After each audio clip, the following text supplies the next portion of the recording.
Bonjour, bienvenue à l'Atelier Librairie, le livre voyageur animé par Fabienne Roch et moi-même, Bruno Lalonde. Nous sommes à Montréal le 21 mai 2019. La semaine dernière, dimanche dernier, il y a eu 9 jours, je vous ai entretenu du métier de libraire de livres anciens et d'occasion. Et je vous ai relaté des petites découvertes que j'avais faites d'un legs qu'on m'a fait d'une bibliothèque, une trentaine de cartons de livres et j'ai dressé le portrait de robot de son propriétaire. Hier, sur ma page Facebook, quelqu'un y est allé d'un commentaire concernant la mélancolie ou la tristesse que les livres anciens pouvaient procurer. Eh bien, il faut dire ceci, très important, je pense.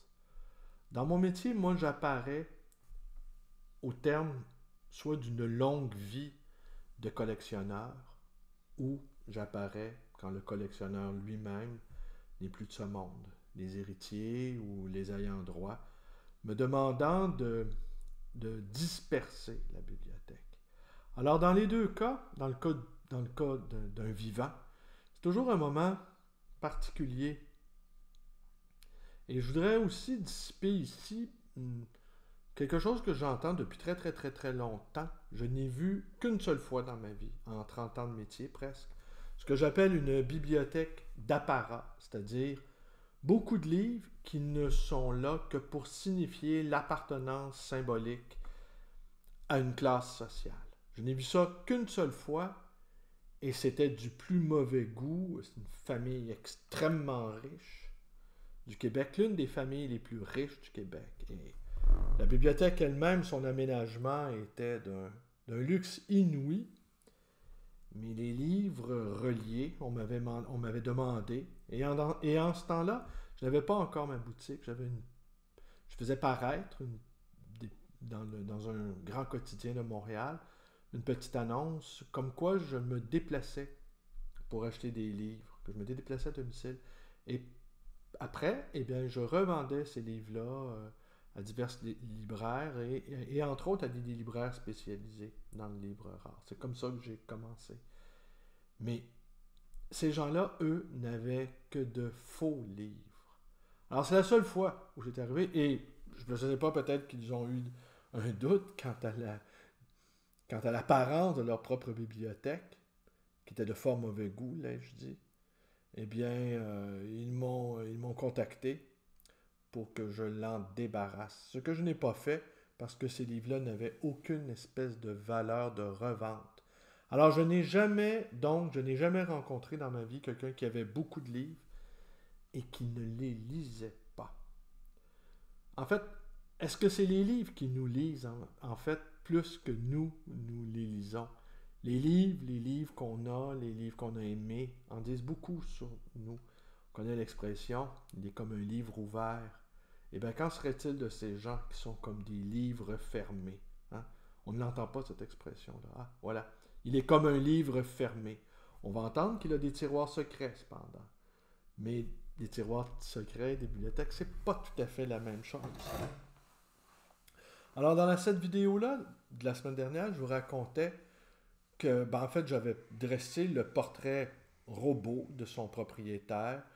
J'avais énoncé un certain nombre de choses, à savoir qu'il était célibataire, qu'il était indépendantiste, qu'il était croyant, qu'il avait peu d'amis et qu'il était sans doute orphelin.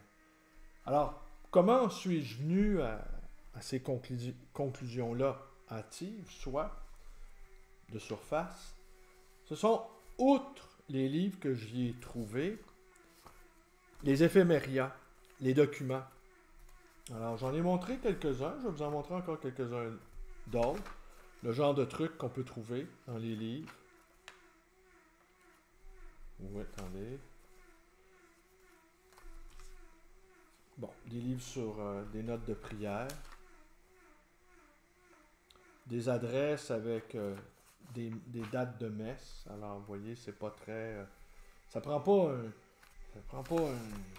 un fin limier pour découvrir des documents comme ceci. Aide à l'établissement agricole sur des terres de colonisation. Le ministère de la colonisation, province de Québec, dans le Témiscamingue. Alors, il explique que ce que le gouvernement offre comme subvention pour construire une étable, étant donné les difficultés particulières rencontrées dans les comtés d'Abitibi, de Rouyn-Noranda et de Témiscamingue, le ministère fait lui-même des expériences dans l'intérêt des colons. En outre, dans ces mêmes comtés, le ministère accordera aux creuseurs une compensation de 50 sous du pied avec maximum de 50 $ advenant qu'un puits creusé avec de l'équipement mécanique ait été raté. Le défricheur devra d'abord essayer d'obtenir de l'eau de surface ou d'une source naturelle avant de solliciter l'aide du ministère pour un forage mécanique. S'il réussit, il pourra ensuite obtenir une subvention pour entrer l'eau à ses bâtisses aux conditions suivantes. Entrée de l'eau aux bâtisses. Alors, je continue, un dernier paragraphe. Le ministère paiera une subvention de 1,50 $ au pied linéaire jusqu'à concurrence de 75 $ pour l'achat du tuyau nécessaire à l'entrée de l'eau à la maison du défricheur ou à sa grange, pourvu que ce dernier n'ait pas déjà bénéficié d'une subvention pour approvisionnement d'eau sur le lot qu'il occupe et que le ministère n'ait pas déjà contribué au forage mécanique d'un puits actuellement en bonne condition. Je tends l'oreille, ma librairie est ouverte. Alors, pas de petite sonnette qui m'avertit de l'entrée d'un client.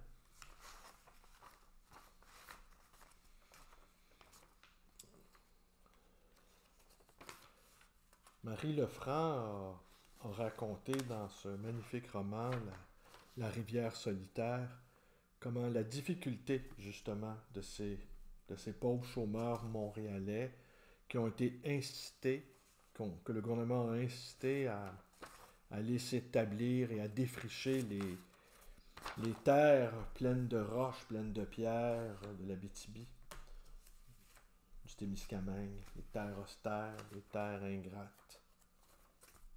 Alors, je vous montre d'autres petits documents.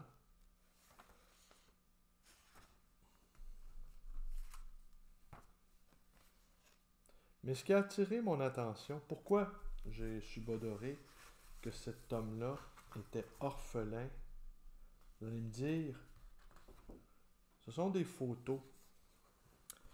C'est comme s'il s'était inventé. C'est comme s'il s'était inventé une famille, vous voyez? Car aucune d'entre elles, vous me direz, ses caractéristiques de ne pas indiquer qui sont les personnes qui s'y trouvent. Mais, tenez, alors, j'en montre une, tenez, vous voyez. Derrière, il n'y a aucune mention. J'en montre une seconde. J'ai un peu cette impression-là de faire un Patrick Modiano de moi, que je reconstruirais un passé. Tenez, celle-ci est assez spectaculaire, mais là, par contre, il y a des annotations. Alors, c'est la Fondation des Ouaves de Saint-Timothée, visite à l'évêché. Alors, on y retrouve sur cette photo Jean-Aimé Billette, Émile Sauvé, le vicaire Outala le Duc, François Boutin, le Monseigneur Alfred Langlois, le curé Émile André, Marcel Carpentier, Armand le Duc, André Lamangue. Et c'est signé, ça a appartenu à Micheline Latour, Madame Armand le Duc.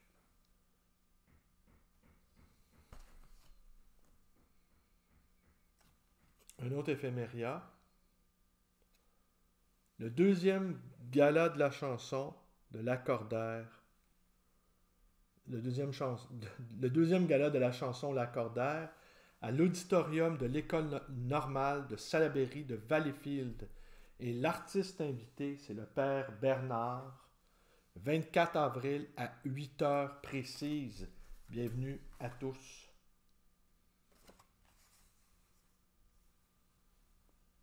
Alors voilà, une autre photo. Elle aussi, elle est identifiée cependant. Alors on y retrouve... Est-ce que je vous fais l'énumération ou c'est bon pour vous? Alors voyez le Québec d'antan.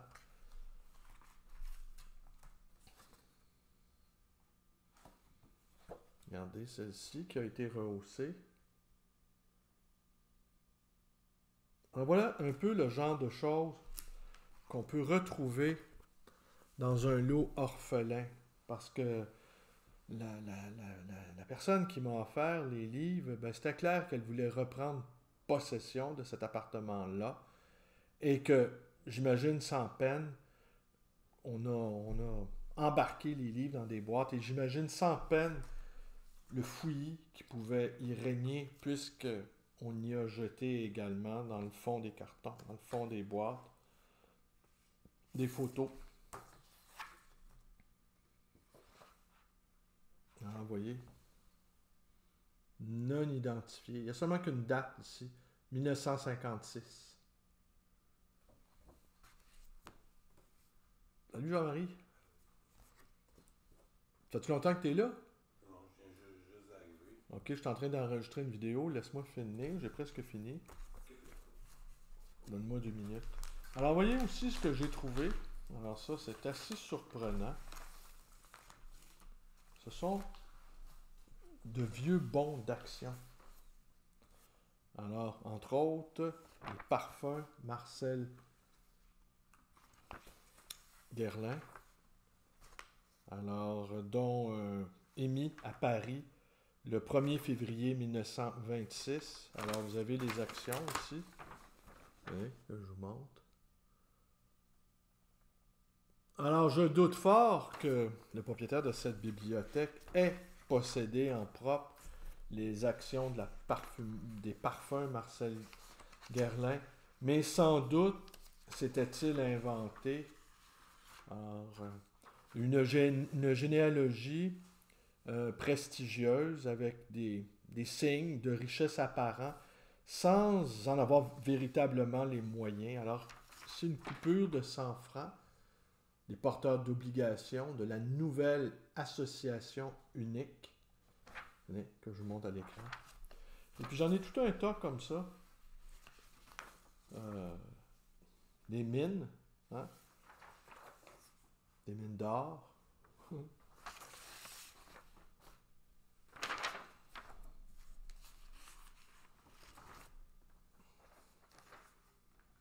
Alors, Omnibus de Paris. Action de jouissance au porteur. J'en ai comme ça une bonne pile. Malrobic Mine Limited. Ouais.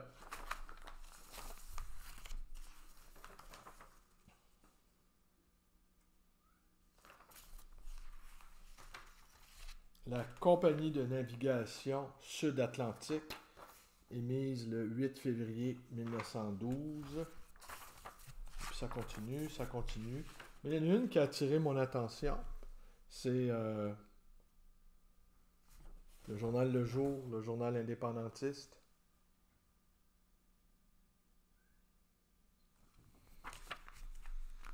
Alors forcément, il y a beaucoup de... Quand on se retrouve dans ces vieux papiers, ces vieux papiers, ces éphémérias, ces découpeurs de journaux, ces photos anonymes qu'on ne suppose pas ayant appartenu au propriétaire de cette bibliothèque. C'est évident qu'il y a tout un parfum de tristesse, de nostalgie qui se dégage de tout ça. Mais ça, c'est pour le volet mélancolique de mon travail.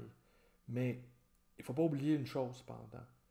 C'est qu'une fois que ces livres-là sont en ma possession, de manière temporaire, à mon tour, je les nettoie, je leur fixe une valeur et je les rends à la vie sauvage, je les rends à l'air libre et à leur tour, ces livres-là vont être source de joie, vont être source de bonheur et vont être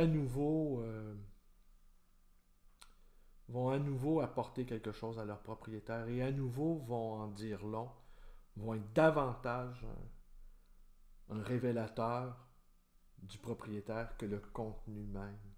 Alors c'est tout pour aujourd'hui. Je vous remercie d'être avec moi. Vous connaissez la suite. Vous pouvez vous abonner à ma chaîne. Vous pouvez également nous rendre visite à cet atelier librairie, le Livre Voyageur, dans le quartier Villeray à Montréal. Merci et bonne journée à tous.